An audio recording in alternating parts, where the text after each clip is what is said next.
Hello everyone, how you all? कैसे हैं आप सब?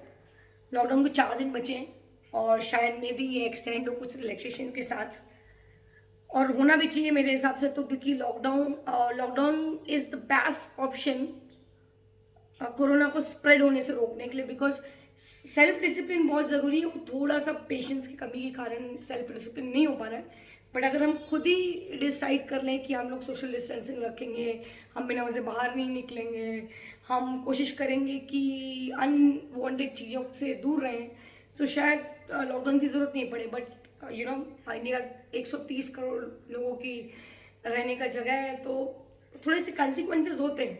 एक्चुअली आज जो मैं वीडियो बना रही हूँ 2 कारणों से। एक तो ऑब्वियसली मैं अपने बारे में आपको आगे बताऊंगी, एंड सेकेंड रीज़न इज कि मेरे को थोड़ा सा कोरोना के बारे में बात करना था।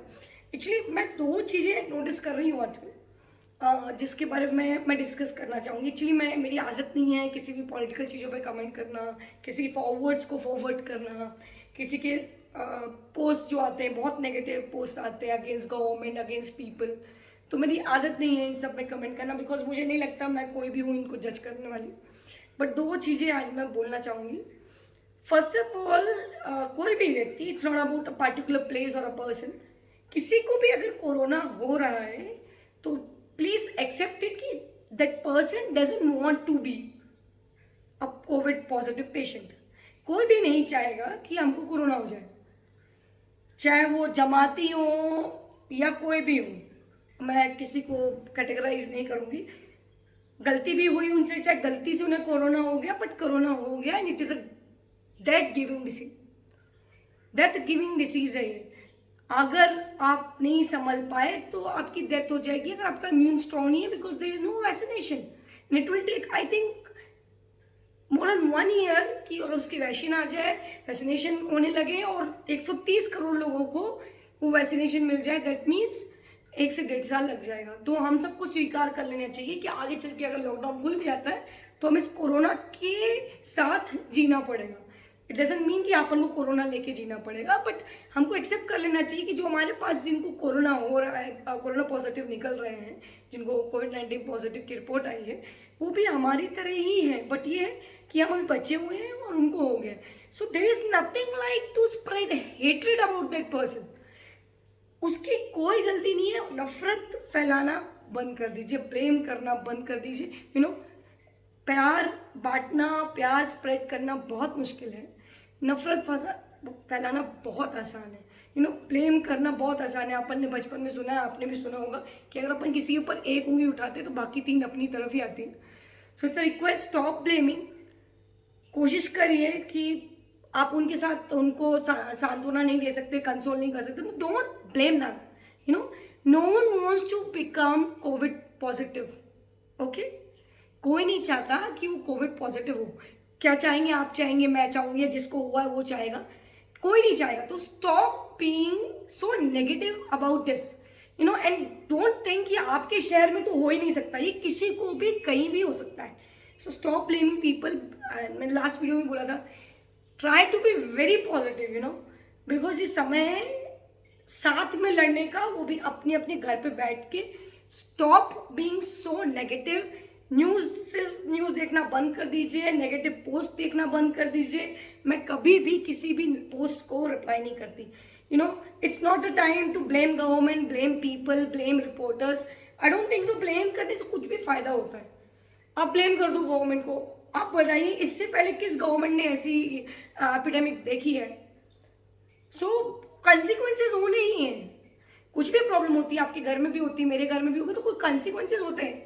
130 करोड़ लोग रहते हैं इस कंट्री में। You should think about it.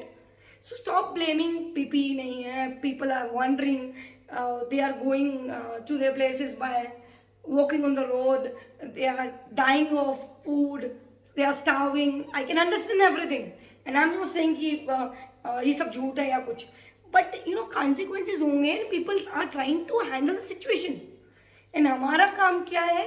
अपने घरों पे रहना। और जो किसी को ऐसा हो रहा है तो डोंट से कि उसकी वजह से अपने शहर में आ गया या इसकी वजह से हुआ। मैं न्यूज़ देखती हूँ आजकल, एंड आई फील लाइक ठीक है, आपने इन्फॉर्म कर दिया, हमको पता चल गया, but spreading it in a way कि आप किसी को नफरत दे रहे हो ना, this hatred can be a curse for many of the people in our country. So please stay positive, stop blaming people. Second thing, actually मैंने आपको बताया था लास्ट टाइम कि मैंने ग्रेजुएशन कंप्लीट कर लिया था. मैंने आपको अपने क्रिकेट का एक स्टोरी भी बताया है कि कैसे हमने फर्स्ट टाइम डिवीज़न खेला. अब मैं आपको बताऊंगी कि मैंने लाइफ में क्या अचीव किया, उसमें से एक पहला अचीवमेंट क्या था वो मैं आपको आज बताऊंगी. जब मैं ग्रेजुएशन कंप्लीट की तो सर ने कंप्लीट करा दिया ग्रेजुएशन. अब मेरे पास तो कुछ था नहीं, मेरे को मास्टर्स क्या करना है मुझे आइडिया नहीं हो रहा था. मैं बिल्कुल एमसीए करने की इच्छुक नहीं थी. सर चाहते थे मैं करूं, बट मुझे कंप्यूटर में कुछ समझ में नहीं आता कि मैंने किया क्या. तो मैं सोच रही थी उसी दौरान मैं कई स्कूल्स में ट्राई कर रही थी. मैंने बाल भारती में ट्राई किया, मैंने ज्ञान स्थली में ट्राई किया. आई डोंट नो उनको याद भी होगा कि नहीं, वो उस समय के प्रिंसिपल होंगे भी कि नहीं, बट मेरा नहीं होने से शायद मैं भी I was not willing to become teacher there in that schools. So I just went and gave a try and नहीं हुआ. So at that time मैं एक स्टूडेंट को पढ़ाती थी, मैं जरूर मेंशन करूँगी, Minal Asnani. And she was a brilliant student, you know, बहुत ही हार्ड वर्किंग, बहुत ही ऑनेस्ट और बहुत ही पॉजिटिव. सो उसने मुझसे एक दिन बोला, वो मुझसे पूछी थी कि मैम आप क्या कर रहे हो. तो मैंने उसको बताया कि स्कूल्स वगैरह के लिए ट्राई कर रही हूँ बट हो नहीं रहा है अभी कुछ. तो उसने कहा मैम ज्योति स्कूल में वैकेंसी निकली है, आप डाल दीजिए. And you know Jyoti school is one of the finest school, और कह सकते हैं कि top school of Rewa. And तुमने कहा अरे यार क्या बकवास कर रही है, ज्योति स्कूल. और मैं कहाँ ज्योति स्कूल, कहाँ, मैं छोटे से स्कूल में पढ़ाती थी. बोले नहीं मैम आप डालिए. And she force me. तो मैंने क्या किया, मेरी एक बेस्ट फ्रेंड थी पिंकू, प्रियंका गुप्ता. बेस्ट फ्रेंड थी इसलिए क्योंकि बिकॉज अब हमारे बीच में कन्वर्सेशन नहीं होती. मेरे पास सूट नहीं होते थे, यू नो, जो मुझे जानते हैं वो जानते हैं कि मैं सूट बहुत रेयरली पहनती हूँ, साड़ी भी बहुत रेयरली पहनती हूँ. तो मैं अपनी बेस्ट फ्रेंड के पास गई, मैंने उससे एक सूट उधार लिया. बिकॉज आप स्कूल जा रहे हो तो पेंट शर्ट पहन के तो रेज्यूम डालने जाओगे नहीं. मैं उसके पास गई, मैंने उससे सूट उधार लिया. मैंने कंप्यूटर सेंटर जाके भैया की हेल्प लेके CV बनाया और मैं चली गई स्कूल CV डालने. मैंने डाल दिया, यू नो, मैंने डाल दिया. And I was not having any expectation. मुझे कोई उम्मीद नहीं थी कि मेरा होगा नहीं होगा. एंड यू नो मैं उस बात को भूल गई डालने के बाद. बिकॉज यू नो इतना बड़ा स्कूल, यू नो, मैं आपको बताऊंगी कि मैं ऐसा क्यों बोल रही हूँ. तो एक दिन क्या हुआ, मैं बैंकिंग की तैयारी कर रही थी. उस समय मैं कोचिंग जाती थी परफेक्ट नारायण सर के. तो मेरी आदत थी कोचिंग वगैरह में फ़ोन में उठाती नहीं थी. तो एक दिन फ़ोन आया और मैं कोचिंग में पढ़ रही थी तो मैं उठाया नहीं. मैं वापस निकली और मैं सुबह साइकिल चलाती थी.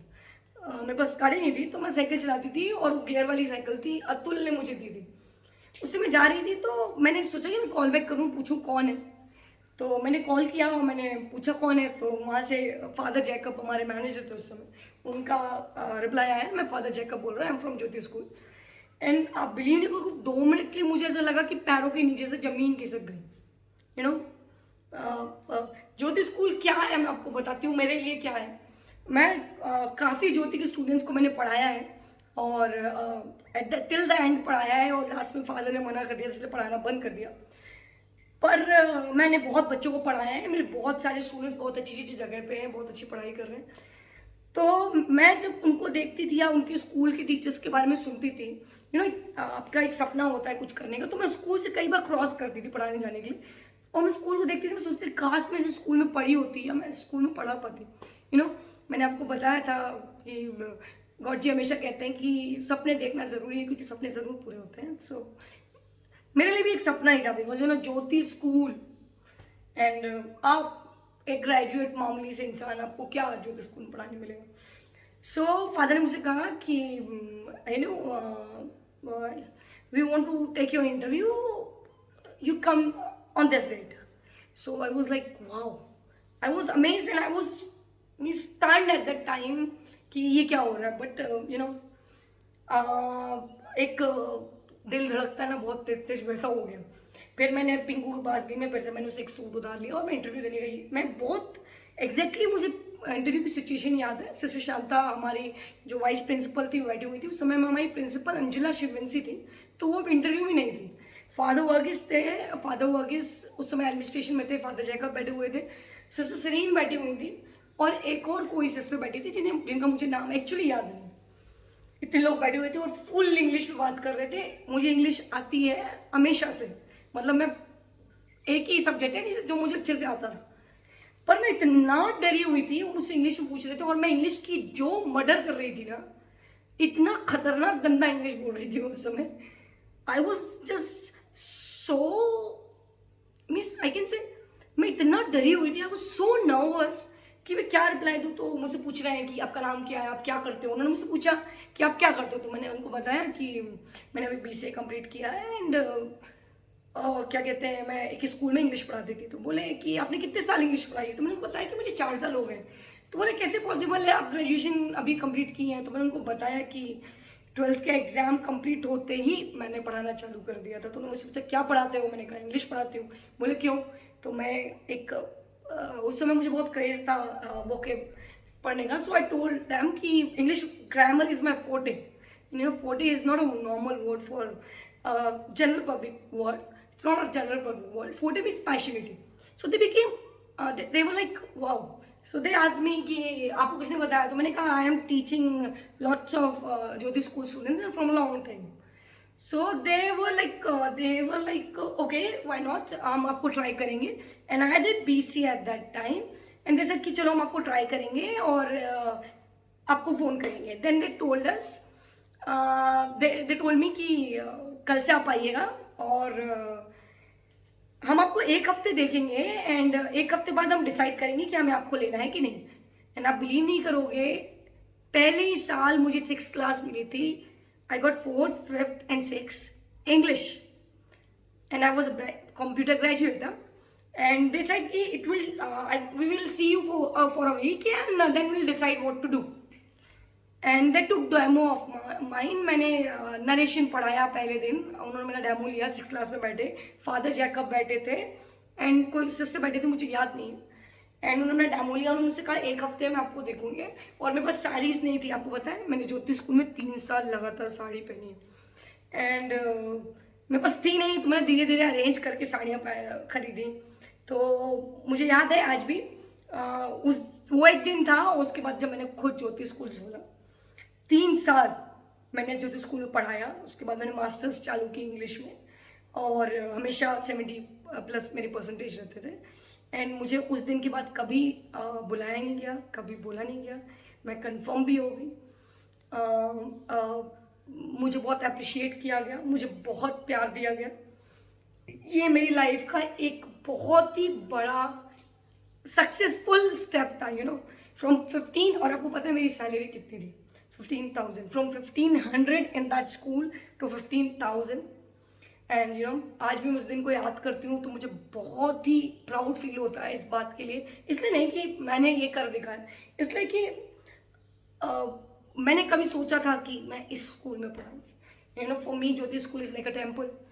सो this is all for today and I hope कि आप लोग मेरे वीडियोस देखते होंगे और उसे पसंद करते होंगे। अगर कोई आप फीडबैक देना चाहें तो मुझे दे सकते हैं। मैंने एक पोएम लिखी थी बहुत पहले, मैं आप लोगों से शेयर करना चाहूँगी आज। एंड आई थिंक ये बहुत अच्छा टाइम है इसको शेयर करने के लिए। So it is like this. कुछ अधूरे सपनों को पूरा करके मैं भी संवरती हूँ, ए वक्त ज़रा ठहर जा मैं भी साथ चलती हूँ। कुछ अनकही बातों को कह के मैं तेरी राह पकड़ती हूँ, ए वक्त ज़रा ठहर जा मैं भी साथ चलती हूँ। कुछ अधूरे सपनों को पूरा करके मैं भी रुख बदलती हूँ, ए वक्त ज़रा ठहर जा मैं भी साथ चलती हूँ। ना लास्ट पैरा। कुछ उलझे हुए रिश्तों को सुलझा के मैं भी कदम बढ़ाती हूँ, ए वक्त ज़रा ठहर जा मैं भी साथ चलती हूँ। सो इट्स हाई टाइम कि हम बहुत पॉजिटिव रहें और पॉजिटिव रहना बहुत इंपॉर्टेंट है लाइफ में। It's not about this corona period और something which we are going to face in future as well. ज़रूरी है, आप अगर पॉजिटिव हो ना तो आप कुछ भी कर सकते हो। एक बहुत ही सुंदर स्टोरी है, मैं नेक्स्ट टाइम आपको बताऊंगी।